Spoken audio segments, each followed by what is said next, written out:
안녕하세요. 메가공무원의 오정화 회계사입니다. 자, 법인세 사이다 특강. 여러분들 정말 법인세 때문에 너무 어려워서 속이 답답하다라고 하시는 분들이 너무 많아서 제가 이번에 사이다 특강이라고 하는 무료 특강을 한번 기획해 봤습니다. 자, 일단 우리 법인세 파트 안에서요. 개념이 어려운 몇 개의 파트가 있습니다. 자, 이 중에서 여러분들에게 시원하게 그 파트들을 뚫어드릴 목적으로 자, 개념이 어렵다라고 하는 파트를 일단은 제가 많이 날 수가 없다 보니까 딱 3개 꼽아왔거든요. 첫 번째, 의제배당. 아마 법인세 좀 공부해봤어 라고 하시는 분들은 아마 다 동의하실 겁니다. 의제배당. 많은 분들이 제가 옆에 지켜보다 보니까 물론 제 수험생들 중에는 그러시면 안 됩니다. 그런데 이제 제 수험생이 아닌 많은 분들 중에 의제배당은 버려 막 이런 얘기들을 하시더라고요. 어려운 내용 맞습니다. 그렇지만 버릴 정도 아니에요. 개념만 정확하게 여러분들이 이해하고 있다라고 하게 되면 의제배당도 나오는 질문들이 맨날 똑같이 출제가 돼서 나오기 때문에 충분히 여러분들이 극복할 수 있는 부분이거든요. 자, 두 번째는 지급이자 송금물산이 다른 규정은 괜찮은데 그 안에서 뭐가 힘들죠? 그렇죠. 건설자금이자.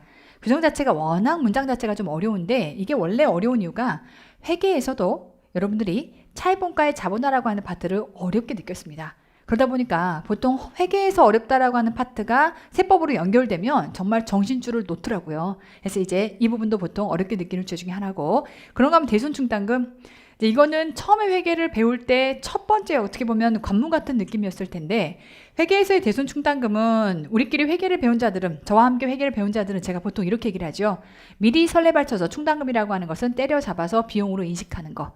자, 그런데 그거를 미리 비용으로 잡아서 이만큼 세금을 덜 내게 하겠다라고 하는 거를 세법이 호락호락 받아줄 리가 없죠. 그러다 보니까 세법상에 이 어려운 개념을 넣어서 대손충당금이라고 하는 세법 조항이 들어가다 보니 수험생들이 또 굉장히 어려워하기도 하고요. 다만 대손충당금은 어려운데 이게요, 계산 문제까지가 출제가 돼요.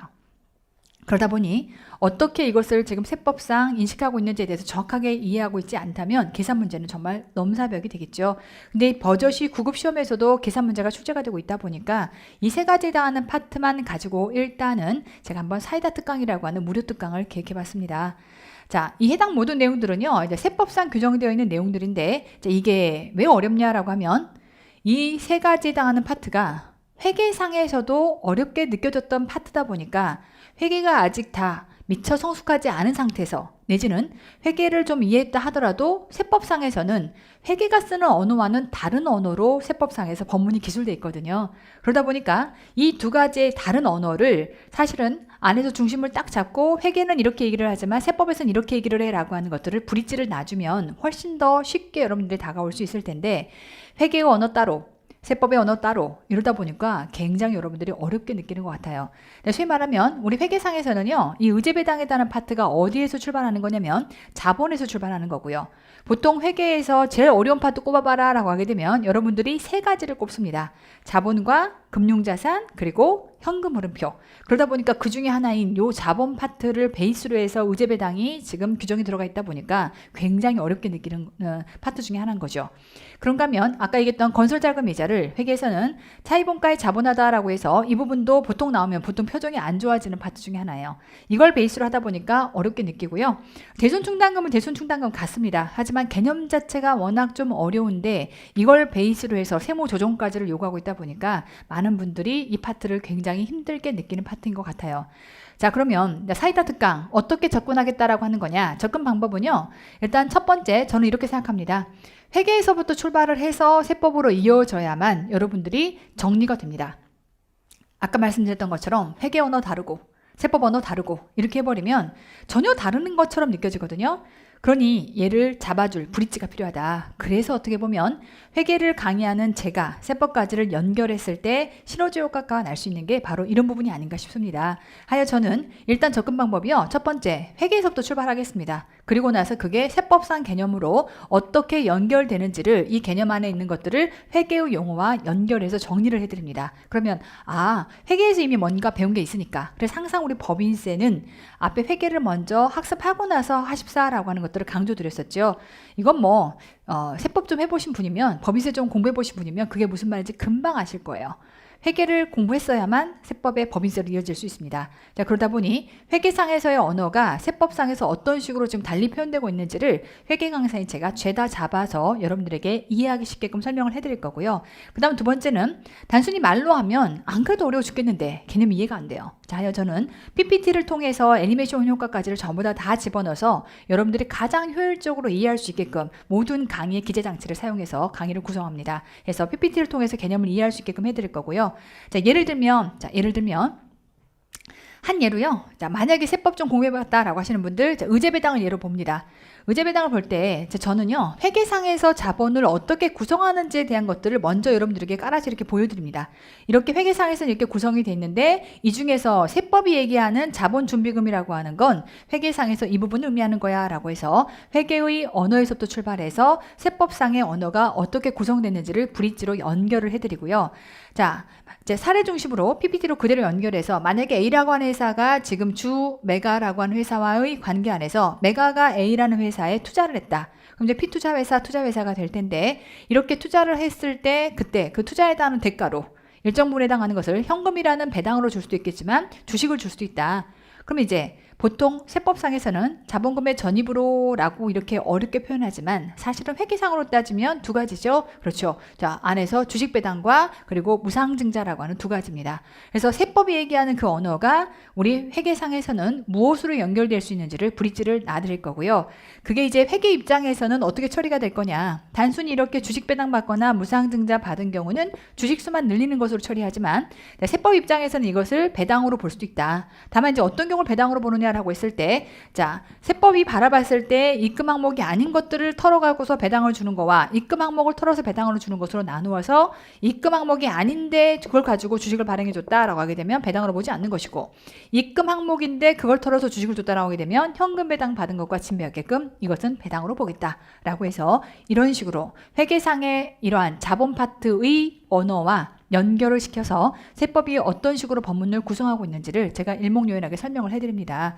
더불어 만약에 대손이라고 하게 되면, 자, 메가가 돈을 빌려줬는데 그 돈을 지금 떼이는 상태다. 그럼 회계상에서의 언어는요, 못 받게 되었다 내지는 못 받을 것 같다. 그럼 각각에 해당하는 것들이 이렇게 대손의 판정 내지는 확정 또는 못 받을 것 같다라고 하는 것은 대손충당금, 손실충당금이라고 하는 것으로 회계상에서는 구성이 됩니다.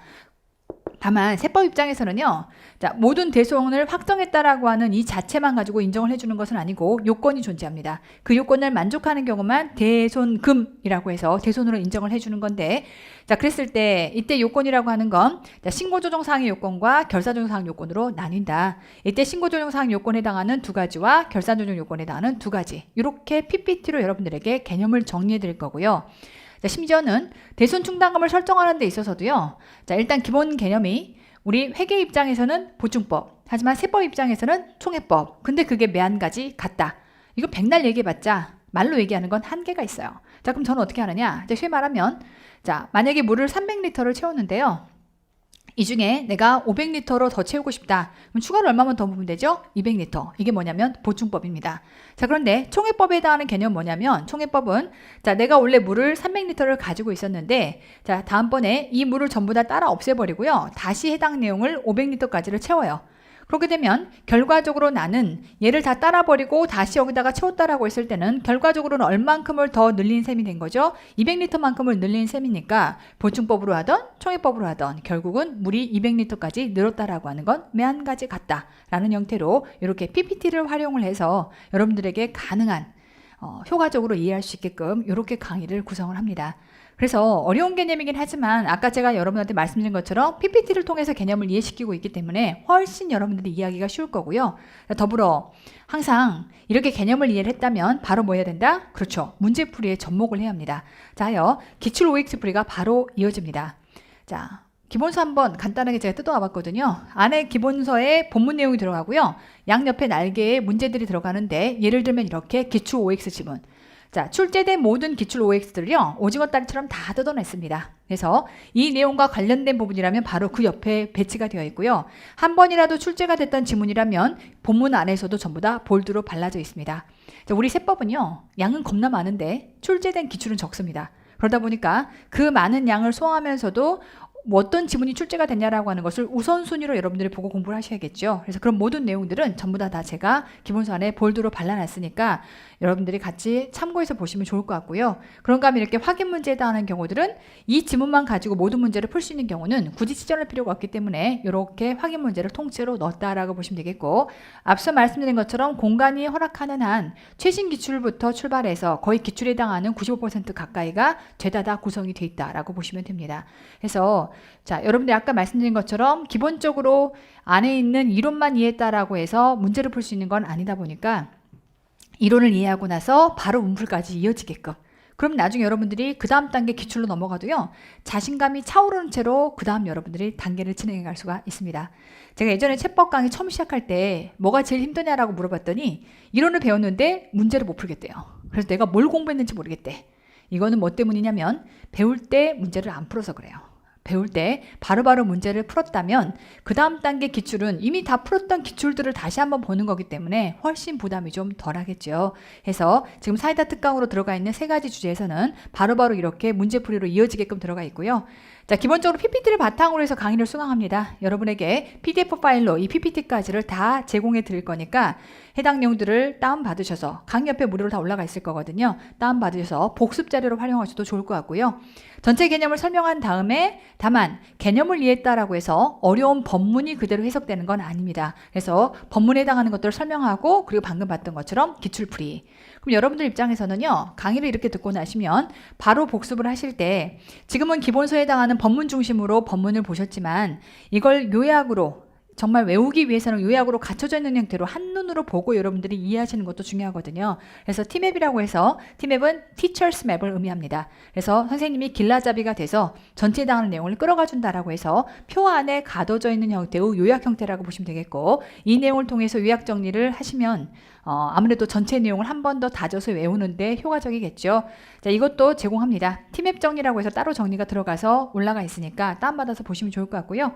자, 기본서에 해당하는 그 다음 복습 날개 풀이를 한번 같이 해보시면 좋을 것 같습니다. 기본서에 해당하는 것들도 제공해서 같이 넣어드릴 테니까 이 해당하는 3단계를 여러분들이 다 거치신다라고 하게 되면 어렵다라고 느꼈던 법인세에 해당하는 것들도 여러분들 충분히 할만하다라고 하는 걸로 아마 느낌을 좀 달리 가져가실 것 같고요.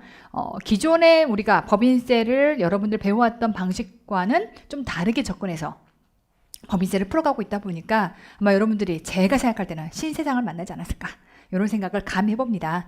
일단은 여러분들에게 그나마 회계 강사가 세법으로 연결했을 때 어떤 이 장점이 있는지를 좀 더 여러분들한테 강조하면서, 또 여러분들이 이걸 가지고 정말 사이다 특강이구나, 정말 이 답답했던 게 한 방에 뚝 뚫리는구나 라고 하는 이러한 쾌감을 맛보십사 해서 가장 어렵다라고 느껴지는 세 가지 주제에 대해서 먼저 시작을 해본 거고요.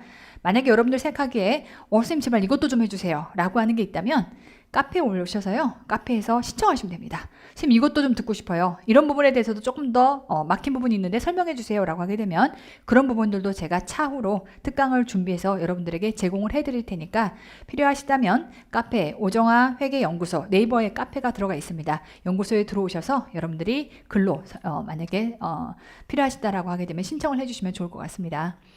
저는 항상 함께 최선을 다하겠다라고 하는 이러한 다짐으로 남은 여러분들의 24년도 시험을 위한 여정들을 함께 하려고 합니다. 정말 여러분보다 더 열심히 수험생의 자세로 더 열심히 하는 강사로 항상 여러분들 앞에 선봉장으로 끌고 갈 테니까 남은 기간 힘드시겠지만 조금만 더 여러분들이 힘내셔서 좋은 결과들을 맞이하시길 바랍니다. 오케이, 감사합니다.